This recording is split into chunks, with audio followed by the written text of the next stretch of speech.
I was traveling earlier this week. I went to a farm in upstate New York and I was deep in contemplation and thinking about um, community things and whatnot. And it was kind of funny because I'm working on a book proposal and the proposal is due in March. And basically, the proposal is based on my curriculum for Hungry Love, which is the group coaching program that we do typically once or twice a year. And I had this dream the other day that the publishers liked my book, but did not accept it because they had another book that was too similar in nature, but they loved my proposal. And so they wanted to hire me to, because of my marketing savvy, to help other practitioners um, to coach them in building their online platforms and whatnot and course development. So I woke up from the dream being like, that's interesting. So then I spoke with my guides and I'm like, is this like, am I just witnessing another timeline? Is this a possibility in this life? They said it's a possibility in this life. And I'm like, okay, interesting. So I went and visited a friend of mine in upstate New York and I came back. And when I came back, I had in my mailbox a package from Gabby Bernstein. I don't know how many of you here know Gabby Bernstein. So she had reached out to me a couple of months ago and had asked if I would read her new book coming out and kind of give her a shout out on my Instagram and platform and things like that. And I said, absolutely. I've got a ton of your books. I would love to support you. So I'll just give her a plug here since some of you know her already. So she's got these. So I had been working on an Oracle deck. So she shows up with a deck. And then she also gives me her new book called Self-Help. And of course, I saw the title. I'm like, well, that's boring. No one's going to buy that.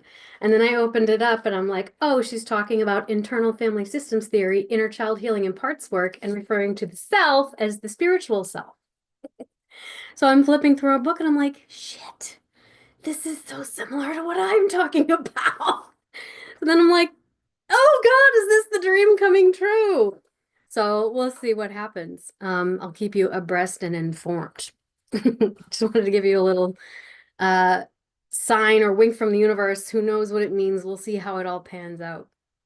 Okay, so let's get back to business. All right, so a couple of things, a couple of questions that were submitted that I think would be lovely to explore here today because I think it's going to address a lot of questions coming up. And one of the other things I thought I'd share is we have a live 5-day communication challenge coming up on Monday. And for those of you that are interested in participating, it is a free challenge. And I'll put a link to that in the chat before we close here today. And actually, Baisam, if you want to pop that in the chat, that would be great. So a lot of the questions I've been kind of reaching out to some of the people who had registered to ask, what are your biggest communication challenges and what are some of the things that you'd like to learn or walk away with? And had some wonderful responses and very sincere feedback, which is really helpful in creating a learning experience that, is useful. And so some of the questions that were submitted in advance, I think, really connect to what seems to be kind of a thread, or let's say a theme popping up in my online community around how do I express my boundaries in a loving way without making it sound like an ultimatum? Or, that's always a difficult one. And then also, how do I sift and sort through my triggers, my own triggered responses, to know if it is, how much of this is me and how much of this actually pertains to what's going on in the current circumstance. Because of course, when we're feeling triggered, sometimes it's hard to know. We're in the thick of it, right? So today we're going to talk about these two topics a little bit more in depth. And I do think that it may take most of our time together, but I'm definitely going to create some moments of rest and pause to check in with everyone here. And I will have some opportunity for some live Q&A. Alrighty then. So I'm gonna pull up my notes. So the first one I want to talk about, how to express boundaries without ultimatums and lovingly say no and mean it, right? So basically, if you've ever struggled with naming, claiming, and asserting your boundaries because you're worried that you'll come across as selfish, or you might push someone away, or you're going to trigger a conflict and feelings of discomfort in the relationship, and that sparks attachment anxiety or a fear of abandonment, then this segment is really for you. Now, boundaries in relationships are essentially what I'm going to call guidelines that define how we want to be treated and how we will protect our emotional, physical, and mental well-being. They are so important because they help us to create safety, foster mutual respect, and maintain authenticity in our relationships. So when we have boundaries that are too loose or too rigid, then that can lead to issues like resentment, or even feel like we have a loss of identity or emotional disconnection. So when we have flexible boundaries, however, it might sound like, I love spending time with you, but I need time alone to recharge. Can we plan something for the weekend instead? I want to hear your perspective, but I need for us to talk in a way that feels respectful. Can we try again when we're both calm? I understand you're busy, but I need more consistent communication to feel connected. Can we work on finding a balance? Right. So flexible, firm but flexible boundaries state your needs, and let's call them your standards in relationships, but they also express curiosity and they leave room for, I like to call it co-creation, right? But more or less collaboration in finding solutions. So how do we develop those healthy, firm but flexible boundaries? So that's what we're really going to explore here today. We're going to look at, number one, how to recognize your boundaries as indicators of important needs, because they're not just rules, they are signals from inside of us telling us what we really need to feel safe, loved, and respected. Number two, we're going to look at how to express your boundaries without slipping into ultimatums. So we're going to look at the difference between a healthy consequence and an ultimatum, and how to stay grounded while we're trying to express those things. Number three, we're going to look at how to factor in the impact of attachment styles on communication. So whether you or your partner lean anxious, avoidant, disorganized, secure, we're going to talk about how to use safe and soft strategies to make those conversations more effective.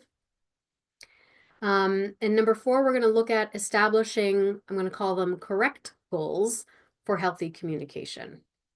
So learning how to recognize if a partner's negative response reflects their struggle with emotional honesty and if that indicates deeper incompatibility issues. And lastly, this leads to the stages of readiness for change. So how do we discern if patience and time could help the relationship grow, or if it's actually going to leave us treading water, feeling stuck, and it's actually time to let it go and move on? So ideally, by the end of this segment, you're going to feel like you can go from being afraid to speak up or walking on eggshells to communicating more confidently, building relationships based on trust and mutual respect so that you can cultivate that connection that you really want. Okay. So again, a few of you who are joining us now, if this is your first time, my name is Brianna McWilliam. If you're here, you've purchased a course with me, welcome. That means you're eligible to participate in these calls twice per month. And I'm going to address questions submitted in advance, and I'm going to leave time and space and rests in between content delivery to ask questions and respond to the chat. Okay, so welcome. Now, number one, let's explore how our boundaries really clue us into our emotional needs. So a boundary defines our preferences by establishing our values and our priorities around what we really need. So for example, and usually what we don't like is the first thing we recognize or understand in this. So for example, well, I don't like it when my partner talks down to me or dismisses my opinions. Okay, so what does that mean you do like? Well, it's simply the opposite of that. It means I do like when my partner regards me as an equal and values my input. Why is that? Well, because I want to feel respected, valued, and important. Okay, well, what does that mean you need? Well, I guess that must mean that I need to feel included and treated like an equal in my relationships. And then we want to add some specifics to that. Well, I feel that way when my partner listens to me without interrupting, asks for my opinion, or acknowledges my contributions to our shared decisions. And so once we have that information, now we can set a clear boundary and express discernment in love. So the boundary, which I call a red flag statement, sounds like, I don't want to engage in conversations where I feel dismissed or talked down to, condescended to. And your discernment, which I'm going to call the green flag statement, will sound like, I value and choose partners who listen and respect my ideas and opinions, and who speak to me honestly and directly, and who seek me out to include me in our shared decisions. Right? How many people are resonating with this? Let me know in the chat there. So now that we know what we want, the feeling we want to feel, now that we know the feeling we want to feel, the need it points to, and the boundaries that we might establish around it, okay, how do we express these things without coming across as controlling or somehow emotionally manipulative, right? I see some yeses there. Thank you, Katan and Laura. Yeah. Okay, so this kind of gets into the realms of how to avoid emotional ultimatums, right? So people get tripped up because they don't know how to express a boundary without making it sound like an ultimatum. And it's important to examine this because for a boundary to really be healthy and true, it has to be backed by appropriate consequences if that boundary is ignored or violated. But this really is qualitatively different than giving an ultimatum. Now, if you want to get semantic, we could argue that when an ultimatum pops up, it is a consequence of whatever behavior led up to that point. But for our sake, we're just going to define these two things a little bit differently. So to my mind, a consequence is an action or a response that is designed to protect our emotional well-being and reinforce a boundary in a way that aligns with our values, right? This is a consequence. Now, an ultimatum is a rigid demand that is made from a place of fear, control, or desperation, trying to force someone else to comply with something without any consideration of their autonomy or your autonomy, right? So the difference is really detected in our choice of words, our tone of voice, our body language, the feeling that we have inside when we are articulating these things, and our overall delivery. Because it communicates that what you're saying comes from a different place energetically and emotionally speaking. So for example, a consequence might sound like, if you continue to speak to me in a critical and dismissive way, then I'm going to need to step away from the conversation until we can talk more respectfully, right? Whereas an ultimatum might sound like, talk to me like that again and I'm done with this relationship, right? So the difference here is that a consequence focuses on what you will do to honor your boundary, and it gives the other person the choice to opt into what would respect your boundary and support connection. Whereas an ultimatum focuses on trying to control the other person's behavior, while at the same time allowing them to dictate how you feel and what you will do. Now, what if your partner has an insecure attachment style and they struggle with understanding, expressing, or respecting boundaries? So this is where understanding attachment dynamics can really help. So for instance, someone with an avoidant attachment style might withdraw or minimize an issue to avoid discomfort, whereas someone with more anxiety might interpret boundaries either as a rejection or a challenge to try harder. Okay. So if we can learn to frame our boundaries in such a way that we're expressing ourselves with compassion, that we are rooted in self-respect, then we can navigate these challenges. And I think it's important for us to examine exactly how our communication can be adjusted based on attachment style. Now, before we get into that, I just want to pause again. Is any of this resonating with you? Have you found yourself experiencing similar scenarios? Do you have any examples that you would like us to explore? I'd love to know that in the chat there. Okay, so let's talk about communication based on attachment styles. Now, factoring in attachment styles means expressing our boundaries most effectively, I believe, using things like safe and soft strategies. So let's talk about safe strategies first. Safe strategies are approaches that tend to emphasize safety, reassurance, and validation to keep your communication grounded, communicating stability and emotional security. So these tend to work best with anxious partners. Okay. So let's say an anxious partner approaches you and they say something like, you don't seem as interested in spending time with me. And they are looking for you to assume some kind of accountability. And that stimulates a trigger that you have around feeling over obligated, which is usually about a deeper shame of disappointing someone because they're looking for something you think you can't really provide without abandoning yourself, right?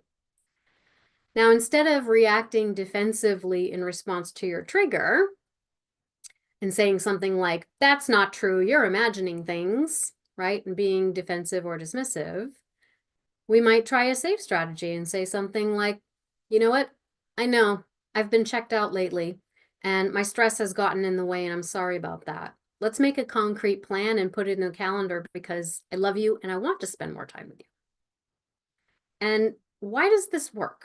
Well, because it acknowledges their feelings, it does take accountability, and it also offers a solution to reconnect. It also takes a vague statement about spending time, which doesn't actually give us any real parameters to respond to, and it makes it more concrete and doable with very clearly defined actions that are going to help you demonstrate emotional interest without feeling over obligated. Okay. All right. Let's talk about soft strategies. So soft strategies typically work better with folks that are experiencing avoidance. And they are approaches that emphasize appreciation, autonomy, and offering choices, which are pretty effective if you're experiencing avoidance. So that could be someone who has dismissive avoidant attachment, or they are more disorganized and experiencing more avoidance in the moment. So let's say that you have an avoidant partner. And let's imagine they say something like, I need some time alone to unwind. And they're looking for you to respect their needs for time alone. But this stimulates for you a trigger that you have around feeling rejected, ignored, or abandoned. And so you might defensively or reactively say something like, well, why can't you just unwind with me? But instead of doing that, maybe you try a soft strategy and you say something like, well, I'm glad that you know how to take care of yourself. Let's plan a time to check in and reconnect after you've had that space. So why does this work? Because it's respecting their need for space, but it's also gently creating an opportunity for connection and inviting them to meet you halfway by creating parameters around the time and space that they'll be taking so that you know when you will be connecting with them. And that alleviates the anxiety, right? Now, when we have disorganized, which are sometimes called fearful avoidant partners, I call these folks spice of lifers. You're going to need to feel into the moment and decide whether in that moment they are pulling or pushing. Are they withdrawing or are they reaching for? Are they avoidant or are they more anxious in nature? So for a disorganized partner, on the one hand, let's say that they're feeling more anxious. So maybe they say something like, I feel like you're going to leave when things get hard. And they're really looking for some reassurance and stability. But they're also asking kind of an unanswerable question in a way. And so it's hard to offer reassurance without then being accused of saying something that you couldn't possibly know to be true, which would reinforce their fear, right? And so for you, you start to feel like you're kind of backed into a corner. It triggers feelings of confusion and maybe annoyance and frustration because your commitment is being called into question or you're feeling distrusted. Now, instead of reacting dismissively in that moment or saying things that you can't really predict, such as, I'll never leave you, so you don't have to worry. You might try a safe strategy, such as, you know what? I understand that, but we're in this together and I'm committed to sharing my thoughts and my intentions with you every step of the way. My plan is to work through our issues together no matter what. So there'll be no surprises here, right? And so it works because we're offering the reassurance they need while reinforcing your commitment and creating stability in the relationship without making false promises, which are ultimately not reassuring, and can be made subject to suspicion. Okay. On the other hand, I would have you imagine that maybe this disorganized or fearful avoidant partner is feeling more avoidant in the moment. And so maybe they say something like, I don't know why I'm so upset. And now their confusion is triggering your fears around instability. And you feel like you don't know how to succeed with them in the relationship because they're not giving you any path or roadmap to do so. So instead of trying to shame or bully them into getting over it by saying, why can't you just calm down? It's like the simplest things set you off. You might try a soft strategy, like, man, that would be tough for anyone. Sometimes big feelings can't be explained. Would it help if I just held your hand and we sat together without words for a while? Maybe the words will come later. Why does this work? Because if they can hold your hand and stay with you amidst their upset and confusion, then you will witness them sticking around, even through difficult feelings.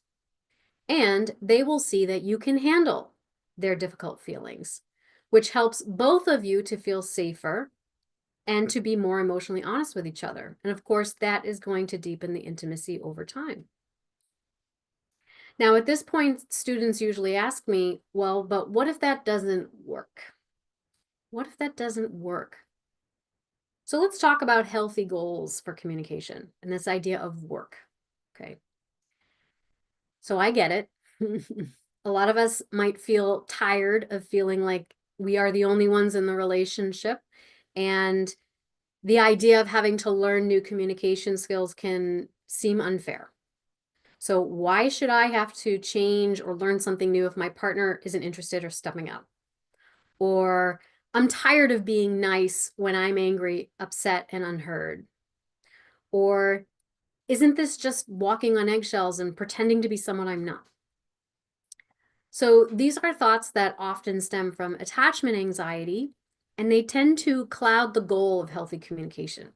So the goal is not to manipulate your partner or to force them to change. It's really to uncover the truth about your relationship, your mutual stages of readiness, and whether your values and priorities align in the long term. So when you communicate effectively, you are processing resentment instead of bottling it up or lashing out. You are healing the wounds beneath your anger. And in some instances, you can inspire a partner to change, not by demanding it, but by creating a space for authentic repair, which is essentially invitation as opposed to motivation, right? And so this helps you determine whether your relationship is actually built on mutual compatibility, or if you're just managing the situation that is actually intolerable, okay?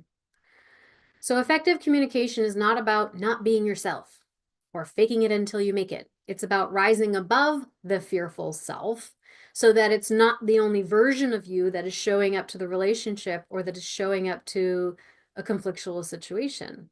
It's about giving your authentic self a little more room to breathe and to take the lead. Now, I want to add to that, saying exactly what you're thinking and feeling in the heat of the moment is not emotional honesty. It's just being unfiltered. And so while it might feel authentic in the moment, it can sometimes come across as tactless or inconsiderate or reactive or even bullying.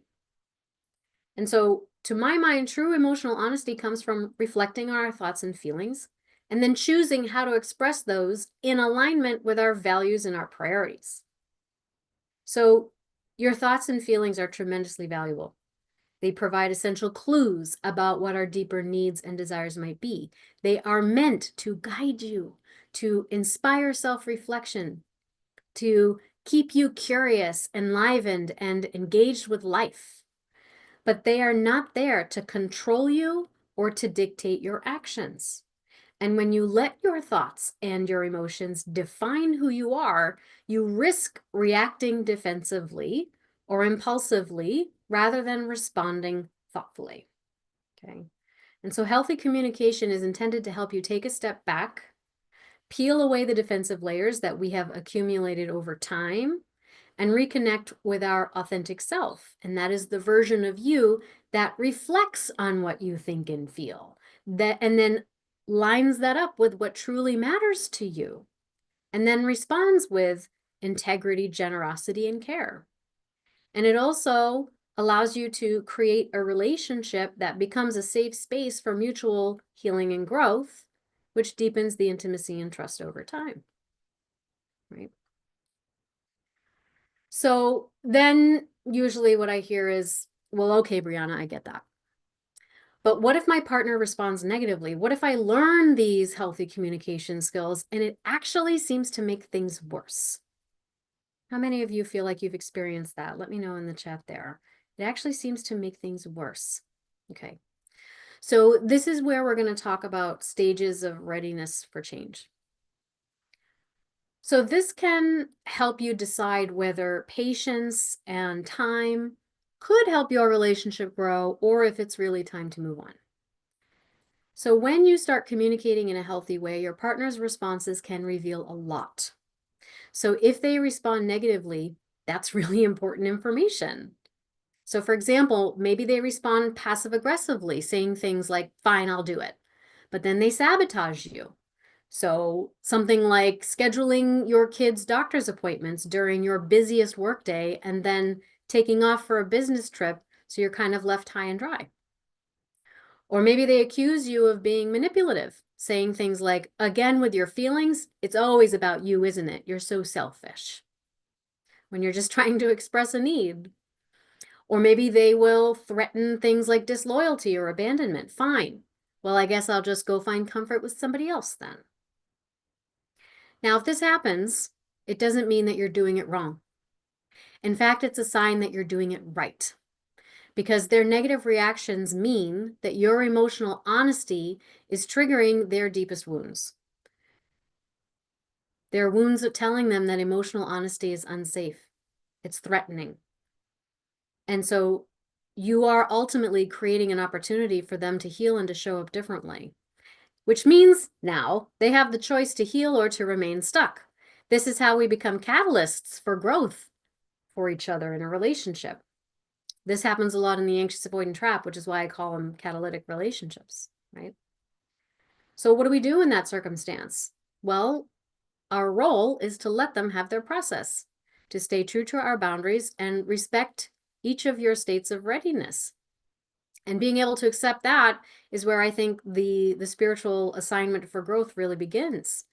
And it doesn't always depend upon staying together.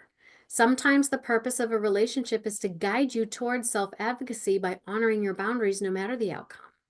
And if you stay with someone who isn't ready, then it means you're not quite ready either, right? So let's talk about readiness. People tend to move through these stages of readiness. The first one being unaware. So this is when someone does not see a need for change. And it's usually not until something painful really shocks them that they are jettisoned into awareness. I call that more or less the wandering phase, moving into the exploring phase. So now they are aware, but they're unwilling. So maybe they see the issue, but they're not ready, or they are unwilling, or they are refusing to act on it. Then we have aware and willing to make plans. So this is when they start talking about solutions. They're circling around what they think they need to do, and they're making a plan to do it. And then there is aware and taking action on those plans, right? They are following through with those plans, and they are doing it consistently to maintain the rewards of those actions that they are taking. So which stage do you think actually leads to change? Well, I mean, if you if you think aware and taking action, then you're right. When they're taking action on those plans and following through with them. Now, if someone is starting to talk about solutions and they're making plans, you can give them a little grace, right? Maybe there is a window there for patience. But then if they go about sabotaging those plans and you find yourself caught in a cycle, then they're not actually making plans or taking action on solutions. They're still stuck in aware but unwilling. And they're just trying to keep you around, right? Because they're just not ready to be without you yet. But they're not ready to do what it would take to grow the relationship. So what do you do? In that case, you have to focus on your own growth. Because again, waiting for someone who won't change means you're not ready for change either. And that can be really hard.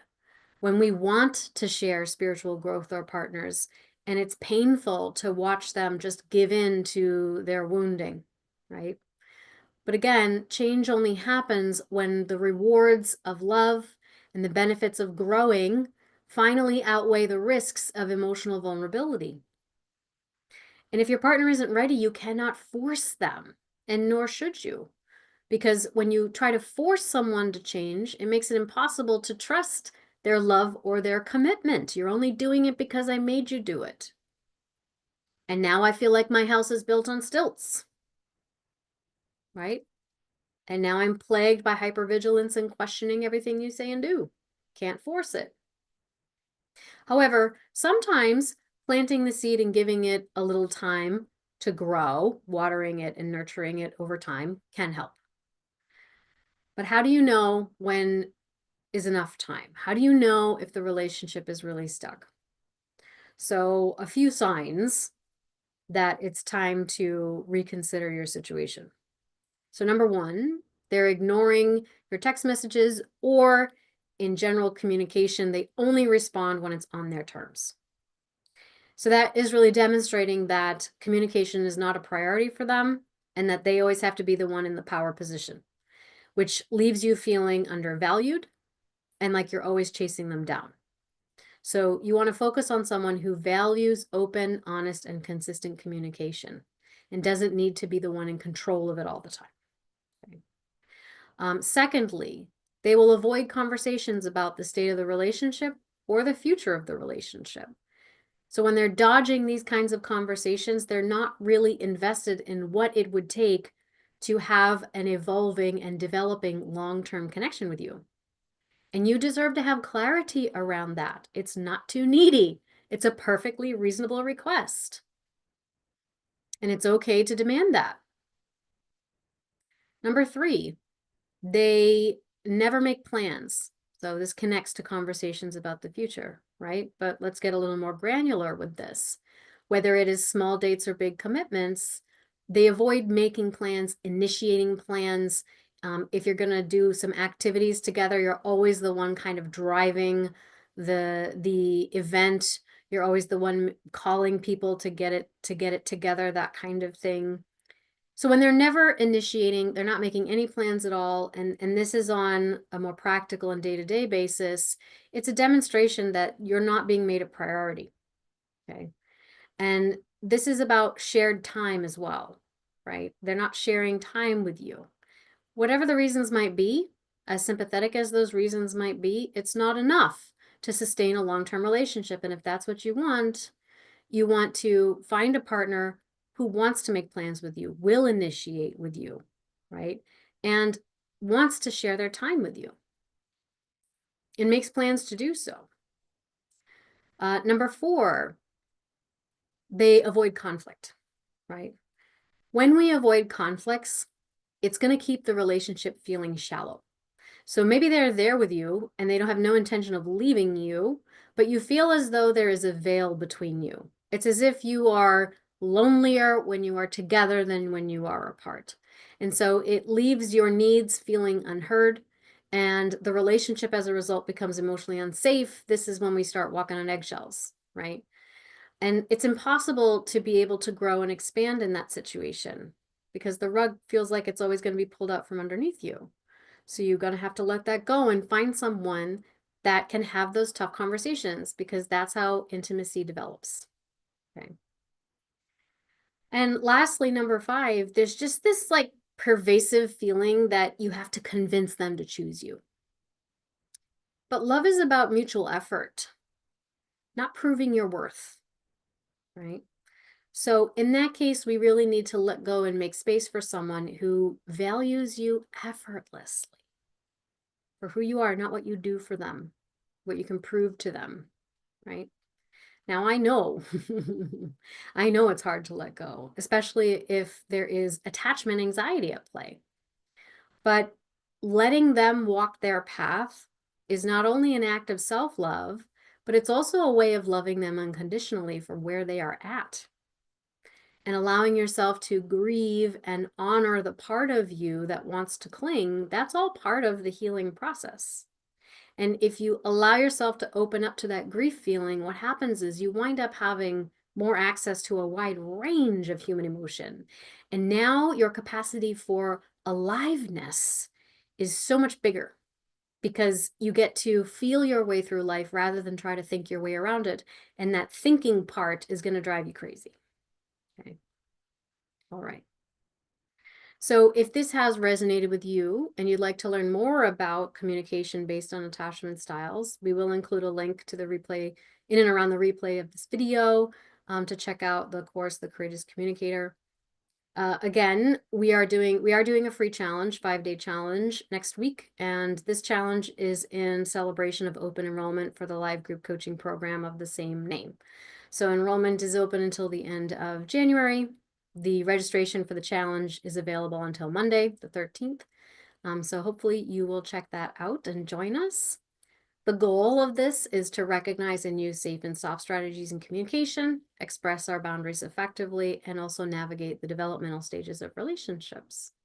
So it's really for folks that are seeking healthy, honest communication, and they want to avoid repeating unhealthy cycles in their relationships, right? So there will be more details available through that link.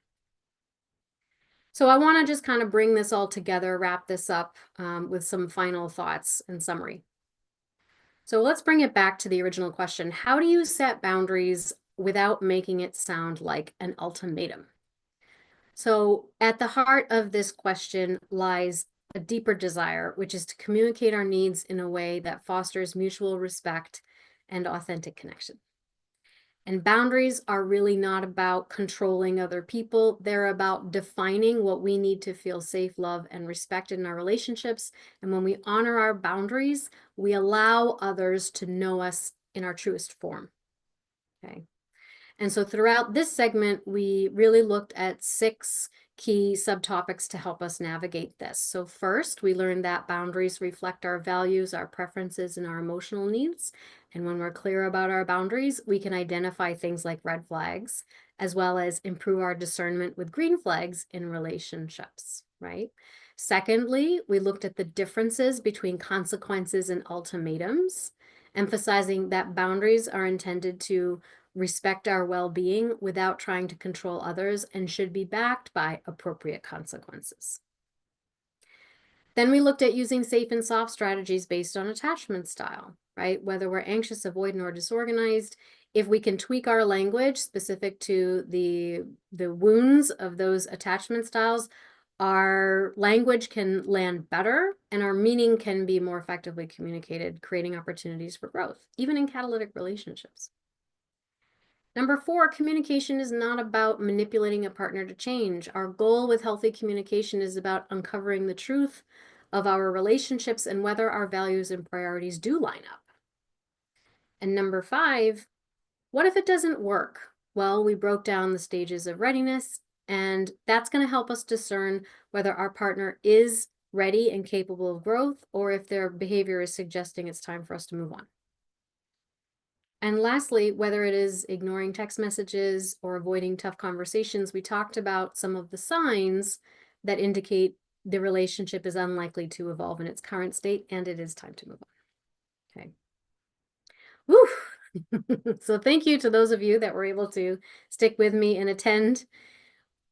We now understand that boundaries, in my opinion, are really a courageous act. Setting boundaries is really a courageous act of self-discovery and self-respect. So it's not just about saying no, It's about reclaiming our voice and standing firm in our values and who we are. And so healthy boundaries are not meant to push people away. They create opportunities for them to get to know and love the real you. Now, for a lot of people, the growth challenges includes letting go of beliefs like, well, I need to prove my worth to be loved, or if I set boundaries, then I'll be a burden, or I'll be pushing people away. And instead adopting ideas like, love without conditions is available to me once I stop placing conditions on myself. And expressing my needs and strengths through my boundaries helps to deepen the intimacy in my relationships, right? So I hope that that was helpful. If this resonates with you, again, I'd love you to type a little note or feedback in the chat there. I'd love to know if it is landing with you, and also we can create more content around this in the future. And I'm just going to pause and acknowledge our chat here. Let's see. The scripts are great. Can we have a list of the scripts? Yes, thank you, Bezan. We do have some scripts available, and there are other scripts available. If you go to my Instagram account, which is just my name, we have some scripts under the link in the bio there. Also, we have a number of scripts available in the Courageous Communicator course as well. I feel so fortunate that my partner listens and has been open to change. Wonderful, that's great. Looking forward to the challenge. Wonderful. Happy to have you. I'm looking forward to the challenge as well. It's going to be fun. Letting go of someone special was really hard, but I finally realized from what you just said about readiness and that neither of us was ready. That can be a profound and important realization. Thank you for sharing that. Many thanks. Love your expertise. Thank you. Thank you, Katan. That was a huge and powerful session.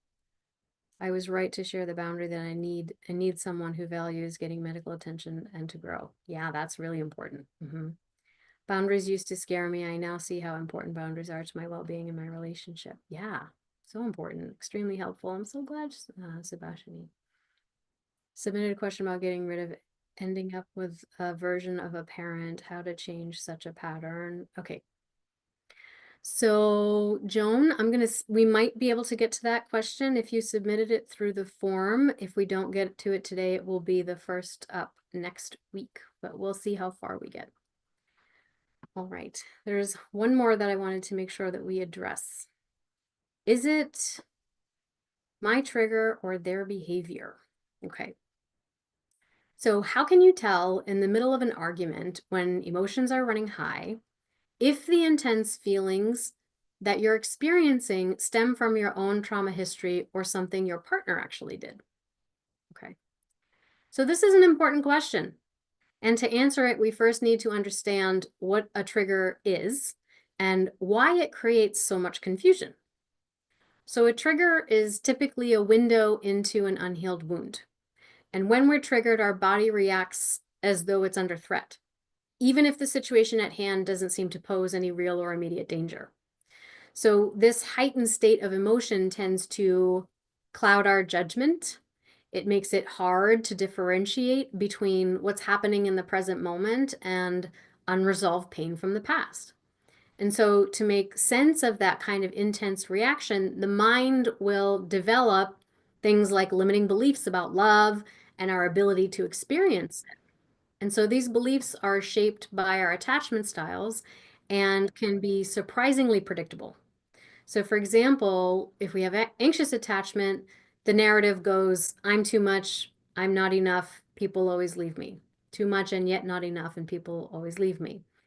If we have avoidant attachment, it may sound something like, well, I don't need anyone, love is suffocating, and it never works out anyway. If we have fearful avoidant or disorganized attachment, we might have a narrative that goes like, I want love, but I can't trust that love won't hurt me, or I can't trust that I deserve the love that I get, right? Or if somebody loves me, then they must be suspect, right? So triggers can feel like they come out of nowhere sometimes, but they don't. They either arise from an external stimulus, like something a partner said or did, or they may come from within.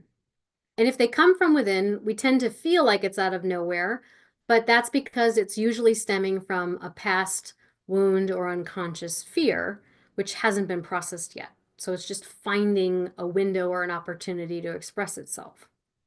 Now, the tricky part is that sometimes those internal triggers are so perplexing that we look out into the external world to try to find an explanation for them.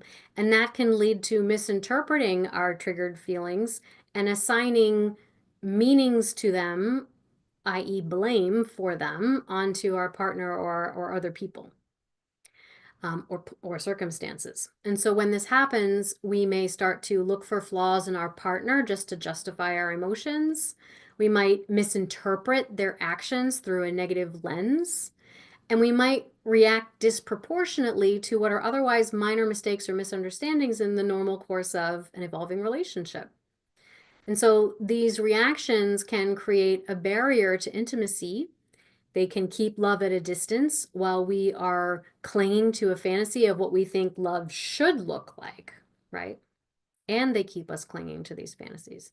So if our partner or relationship doesn't meet those perfect imagined standards, then we might prematurely decide it's not worth the effort, thereby protecting ourselves from emotional risk and vulnerability, but then also missing out on opportunities for real connection. But let's say that you've started to recognize that pattern and you want to change it. So how can we discern whether our emotional intensity belongs to the current situation or it's rooted in past trauma? So that's what I want to talk about in this segment here. And we're going to walk through 8 steps to help you assess your triggered responses and understand what is your own, and then identify what may belong to the current situation and or your partner's actions. And so ideally, I want to give you some tools so that you can start to communicate more effectively around a triggered scenario and also foster a deeper connection in your relationship and to your partners. Okay, so to go through this, I want us to kind of examine a case study because sometimes telling it through a story helps it land a little bit better. So I'm going to share a story of Anna. And Anna is a 37-year-old healthcare professional. She is a high achiever, and she has a history of struggling with disorganized attachment. And so her relationships often fall into a kind of push-pull dynamic where there are a lot of emotional highs and lows. Now, she's been doing a lot of work on herself, and recently she met and started dating Dan. And he has a more analytical and reserved nature and tends to show affection through his actions rather than through words or physical contact. And so one evening during dinner, Dan casually mentions that he's going to be traveling for work the following weekend. And he was neutral in his delivery, a little bit straight-faced, and he didn't really elaborate on what was going on. And so Anna immediately felt a wave of anxiety. She was interpreting his comment as him trying to create some emotional distance or expressing disinterest in her. Her heart started racing, and memories of past partners leaving her without much warning or explanation flooded her mind. And she started to feel torn. Part of her wanted to pretend like it didn't matter, she didn't care, and to withdraw and protect herself, while another part wanted to push Dan for explanations and reassurance. Okay. And so rather than asking for more explanation, further explanation or detail, she reacts impulsively and she says, "Wow, so it feels like you don't care about us when you casually talk about leaving like that." And so Dan feels a little bit caught off guard, and now he's defensive and he says, "I was just sharing my plans. It's not a big deal." And so that makes Anna feel dismissed, and the conversation starts to spiral into an argument, leaving Anna feeling invalidated, dismissed, and rejected, while Dan starts questioning the stability of their relationship, feeling as though Anna doesn't trust him, and they both kind of end the evening feeling disconnected and frustrated. So how might we have changed the outcome of this scenario? So in this case, let's break down. I'm going to offer sort of 8 steps or questions, lines of inquiry, for us to kind of press pause in the moment and dig into it a little bit so that Anna could learn to navigate her emotions more constructively. So first, step involves recognizing our emotional state and assessing its intensity. Now, it's important to keep in mind that when we are in a triggered state, an emotionally charged situation, in order to switch into a more thoughtful or self-aware approach, we have to put a pin in it, meaning to avoid escalating the situation, we have to immediately intervene on the body level. Okay. So usually that means taking a breath. I mean, that's the easiest thing you can do is take a deep breath. And you might even hold it and slowly let it out, because that's going to start to calm the sympathetic nervous system. And that's going to give you a little more space inside to start to think clearly and ask yourself questions. Okay. A few other things you can do are grounding techniques. So this means you feel that hot wave move through your body and your chest. So you put hand on the back of a chair and you sit down, or maybe you back up and you press your back against the wall. You find something that is going to physically ground you in your body and in that moment. Okay. Maybe you sort of like shake your shoulders a little bit or swing your arms. Maybe you they call them butterfly taps, but you can just do this, to start to stimulate your nervous system and vagus nerve in a different way. The other thing you can do is start looking for safety cues in the room. Count 5 to 10 things around you that feels safe or comforting. It could be a soft chair, a picture of a loved one on the shelf behind your partner's head, noticing the sound of the clock ticking, a pleasant color on the wall.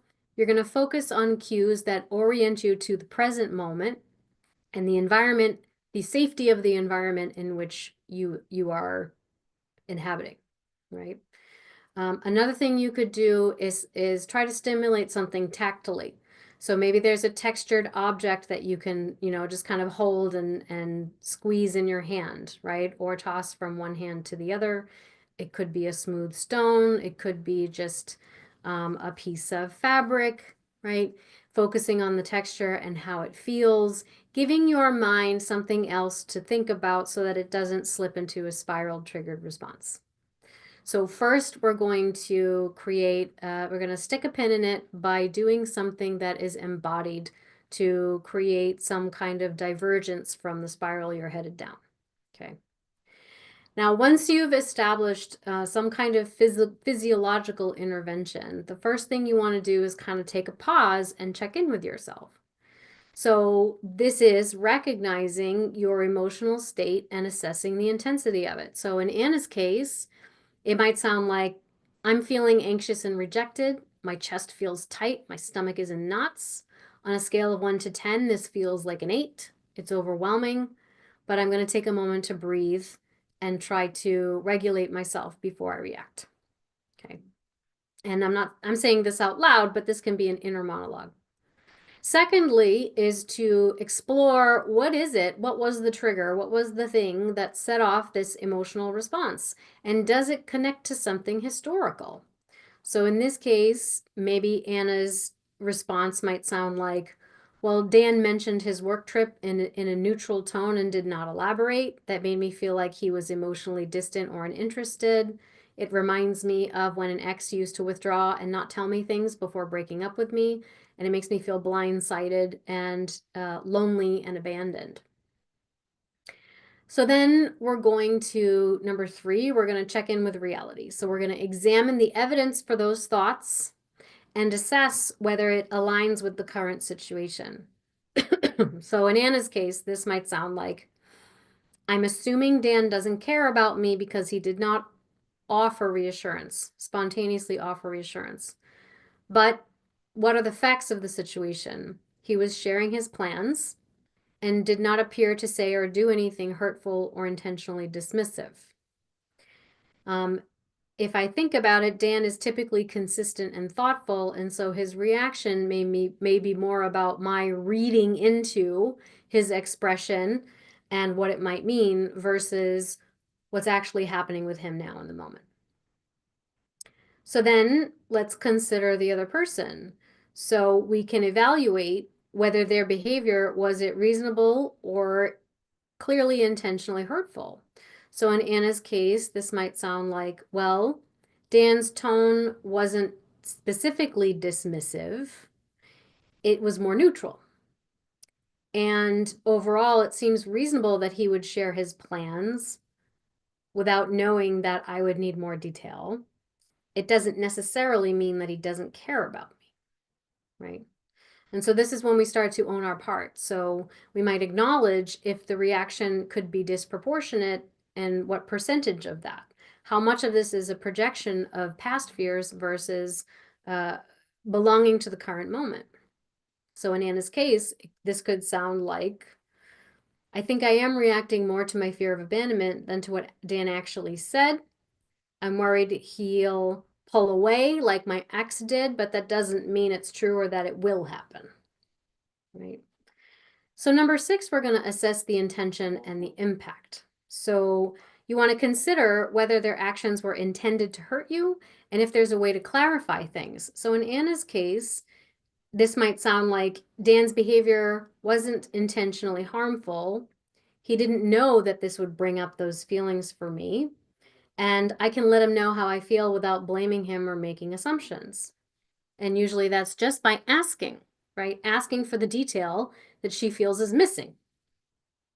And then number 7, you're going to determine the next steps. So now we respond based on whether the reaction is rooted in past historical context or the current behavior.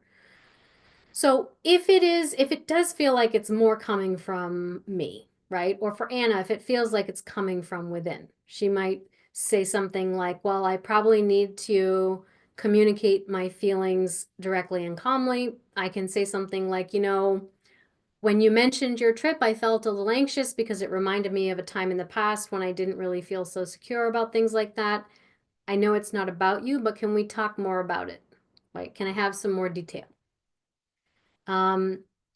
If it's them, so let's say Dan had expressed himself in a dismissive and hurtful way that sounded and felt manipulative, she could say, when you said that, it feels hurtful and dismissive. Can we talk about what you mean by that and why you expressed it in that way, right?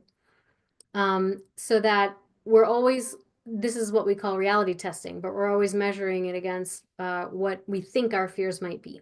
And lastly, co-reflect and revisit. So we're going to reflect on the experience to learn about our triggers more so that we can improve our communication in time. So in Anna's case, this might sound like, well, I've learned that my fear of abandonment can be activated by some things that remind me from my past. And pausing to think about the situation helps me respond with more clarity, right? So moving forward, I'm going to do a little bit more reality testing, and I'm going to share my feelings in a way that invites connection rather than reacts out of fear. Okay. So how might this change the situation for Dan and Anna if she's able to kind of go through this process? Now, again, I have another video on my YouTube channel called How to Manage Your Triggers in One Breath.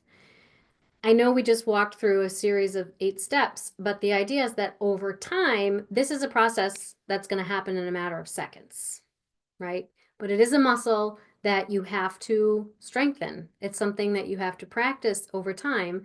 And then over time, it becomes your go-to response to things, right?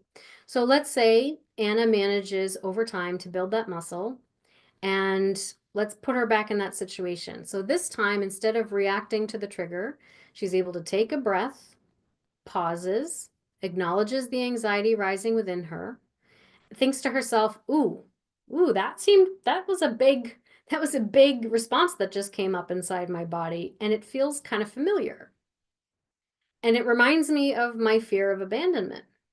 So maybe she sits down, kind of balls up her sweater in her hand, and takes a deep breath and says, when you mentioned your trip, I felt anxious because it reminded me of when partners used to take off without explanation in the past. And I know that you are not them, but I need to talk about this a little bit more and a little bit more deeply to feel reassured. And ideally, if she can express herself in that way, Dan will say, I didn't realize that bringing it up in this way would spark those feelings. Thank you for telling me. And I'm happy to talk about it. It's a quick work trip, and I promise I'll text you in the morning and at night, something like that, right? And so now there's an opportunity for Anna to feel heard and reassured, and Daniel will feel more valued for his efforts to support her and be grateful that she's able to communicate what she really needs. So now he has a roadmap to succeed with her, right? Rather than feel as though he's driving a wedge between them. So I think that once we learn to calm the body, not calm the body, but regulate the body. Remember, regulation is not just about calming it, because the big energy moving through your body is important. It's including you into something important. But once we learn to hold that energy and expand around it, and then ask questions like this and take steps like this, it's easier to engage with our partners through the lens of compassionate communication, right? So learning to navigate these triggers is, in this way, not only helps us communicate more effectively, but it does lead to that deeper trust and intimacy in relationships, right? So I hope that that was helpful. Please let me know in the caption if this has been helpful or useful to you, or maybe you relate to it in some of your own experiences. I would love to know and to see that. It looks like we had a few questions submitted since this morning, in which case those will wind up at the top of the list for our next call before the end of the month.